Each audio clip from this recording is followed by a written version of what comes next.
Moses was a great leader for God's people, the Israelites. God made a promise to give them a new land, and it was Moses' job to lead them there. While they were on their way, they stopped to camp near a place called Mount Sinai.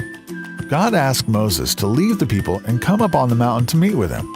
God spent a lot of time talking to Moses and wrote down 10 rules for the people to follow. While Moses was there, the people got tired of waiting for him to come down from the mountain. They gathered around Aaron, Moses' helper, and asked him to make a fake god to be their leader. Using the gold from earrings and a special tool, Aaron made a calf for the people to worship. They threw a big party and danced around it. The people sinned against the one true God by replacing him with something else. God saw what they had done and told Moses. He was angry with the people for disobeying his commands. But Moses begged God to have pity on his people.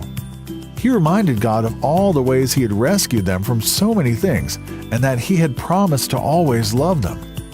Moses left the mountain carrying the tablets, and as soon as he saw God's people worshiping the golden calf, he got so angry that he threw the tablets to the ground, breaking them into pieces.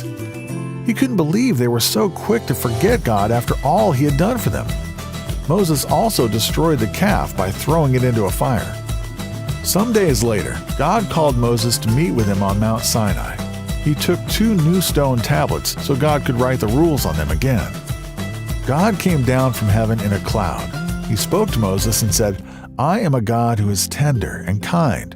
I am faithful and full of love. I continue to show my love to thousands of people. I forgive those who do evil, and I forgive those who sin." At once, Moses bowed down to the ground and worshiped God. Moses came down from the mountain after 40 days and 40 nights with the 2 stone tablets in his hands. When God's people saw him, they were amazed and afraid. Moses' face was shining because he had spoken with God. Moses asked them to come close, and they did. He told them about the commands the Lord had given them. We can only imagine how thankful God's people were to hear the commands and the promise God made to show his love to them. God's promises were true then, and they are true today. No matter what we do, we can know God promises to love us.